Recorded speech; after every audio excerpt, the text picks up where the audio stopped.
Thanks, Crystal. A local therapist shares the view that COVID-19 may have exposed some issues in relationships persons may have suppressed. For cognitive behavioral therapist Harrison Thompson, who has counseled many navigating the impacts and stresses brought on by the pandemic, whether due to job losses or other concerns, he is not surprised that some people are seeking to end relationships.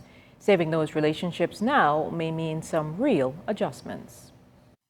Trying to deal with a problem for the first time after it has built up so much momentum is a near impossible task. But it's not to say that change is impossible. Both individuals have to be willing to learn. Both individuals have to be willing to accept the reality of their situation.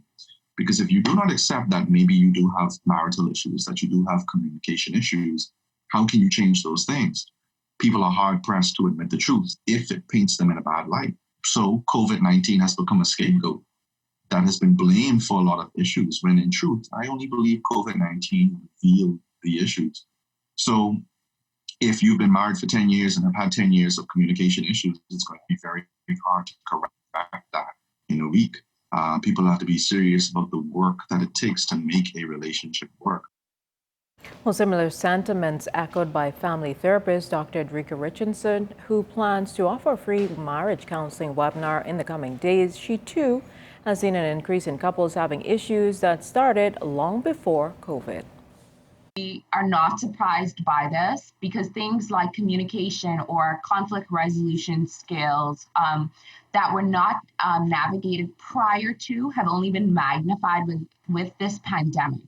And so when we see the relationships being affected, one of the things we must consider is that relationships require daily work. So for those couples who might have been distracted before with going to work on a daily basis or having those other social engagement or activities that they were committed to that no longer exist, they now only have time to focus on the relationship. So not only are you in the house round the clock with the persons, but now you have the financial pressures added to it with the inconsistency with income right now, with parenting on a 24-hour basis.